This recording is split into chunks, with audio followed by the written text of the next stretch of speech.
अगर हम आपसे कहें कि आशा भोसले कभी आशा भोसले नहीं बन पाती, अगर उनकी ज़िंदगी में एक ऐसा आदमी नहीं आता जिसने लता मंगेशकर के साथ कभी काम ही नहीं किया और करने से इनकार कर दिया, और अगर हम ये कहें कि वही आदमी जिसने उन्हें बनाया आखिर में उसी की वजह से बर्बाद भी हो गया, तो आप किसे ज़िम्मेदार मानेंगे? वीडियो में आगे बढ़ने से पहले कमेंट में एक बार आप अपने हिसाब से लिखिए, आपके लिए क्या महत्वपूर्ण है, प्यार या करियर? और वीडियो को लाइक और शेयर कर अपना प्यार और सपोर्ट भी ज़रूर दिखा दीजिए। तो एक ज़िद जिसने इतिहास बदल दिया।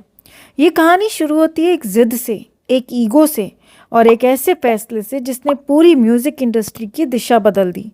साल 1952 एक फिल्म बन रही थी, आसमान। Music director O P Nayyar. Recording की पूरी तैयारी हो चुकी थी, ऑर्केस्ट्रा बैठ चुका था, स्टूडियो बुक था, बस इंतज़ार था एक आवाज़ का, लता मंगेशकर। लेकिन वो आई नहीं, न फ़ोन न मैसेज, बस खामोशी। क्यों? क्योंकि उन्हें पता चला जो गाना उन्हें दिया गया है वो हीरोइन पर नहीं, साइड एक्ट्रेस पर फिल्माया जाएगा। और बस यहीं से शुरू हुई एक ऐसी दूरी जो ज़िंदगी भर कभी ख़त्म नहीं हुई।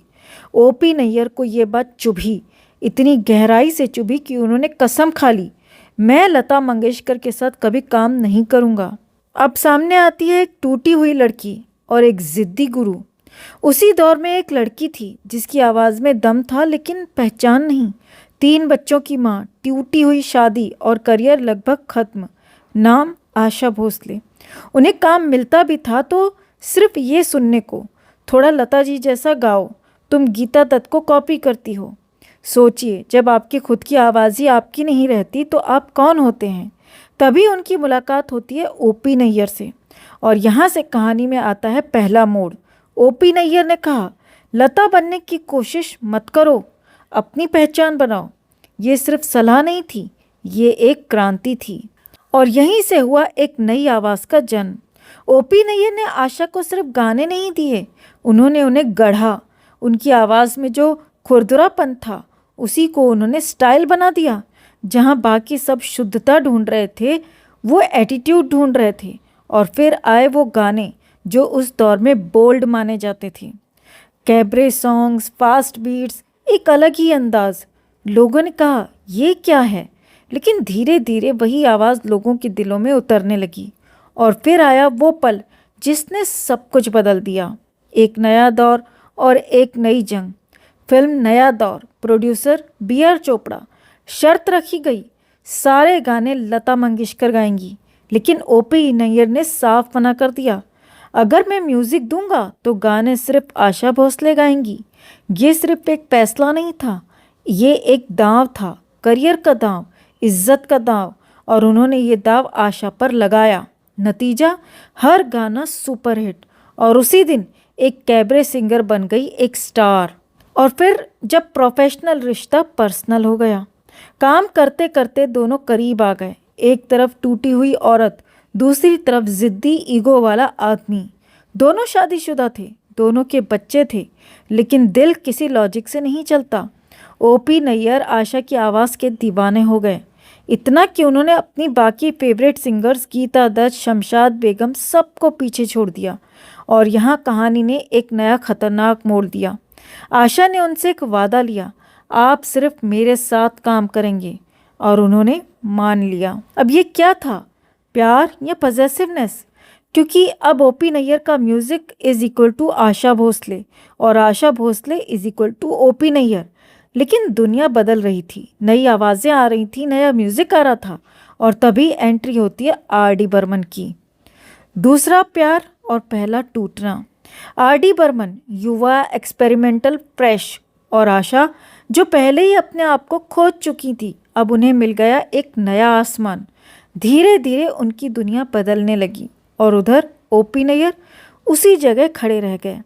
जिस आशा के लिए उन्होंने सब छोड़ा, वो अब किसी और की हो चुकी थी। किसने किसे छोड़ा? सवाल आज भी वही है, आशा ने छोड़ा या ओपी नैयर ने? ओपी नैयर ने कहा, मैंने ही उसे छोड़ा, क्योंकि मुझे पता था वो हमेशा अपने करियर को चुनेगी, मुझे नहीं। एक लाइन, लेकिन उसमें छुपा था पूरा दर्द। गिरावट और अकेलापन। करियर गिरने लगा, रिश्ते टूट गए, परिवार पहले ही छूट चुका था। उन्होंने वापस जाने की कोशिश की लेकिन दरवाजे बंद थे। उन्होंने सब कुछ छोड़ दिया, घर, गाड़ी, पैसा, और निकल पड़े अकेले। एक वक्त का सुपरस्टार अब गेस्ट हाउस में रहने लगा। एक खामोश अंत। 2007 एक खबर आई, ओपी नैयर नहीं रहे। लेकिन उससे भी ज़्यादा दर्दनाक बात क्या थी? न फिल्म इंडस्ट्री से कोई आया, न परिवार से। क्यों? क्योंकि उन्होंने खुद कहा था, मेरी मौत की खबर किसी को मत देना। और सच में उनकी आखिरी इच्छा पूरी की गई। एक आदमी जिसने एक आवाज़ को पहचान दी, वही आदमी आखिर में पहचान के बिना चला गया। तो आज आप क्या सोचते हैं दोस्तों? क्या आशा भोसले को ओपी नैयर को क्रेडिट देना चाहिए था, या फिर ये सिर्फ वक्त और किस्मत का खेल था? कमेंट में ज़रूर बताइए, क्योंकि ये कहानी सिर्फ संगीत की नहीं है, ये कहानी है प्यार, ईगो और अधूरे रिश्तों की। कमेंट में आपसे एक बार फिर गुजारिश है, ज़रूर लिखिए आपके लिए क्या ज़्यादा महत्व रखता है, प्यार या करियर? और वीडियो को लाइक और शेयर कर अपना प्यार और सपोर्ट भी ज़रूर दिखाइए।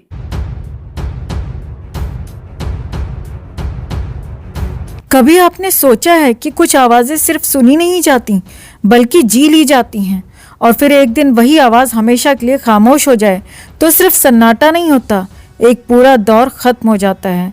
आज हम बात कर रहे हैं एक ऐसी आवाज़ की जिसने सिर्फ गाने नहीं गाए बल्कि लाखों दिलों को धड़कना सिखाया। लेकिन क्या आपने कभी ये सोचा कि जो आवाज़ दुनिया को सुकून देती रही वो खुद कितने तूफानों से गुजरी होगी?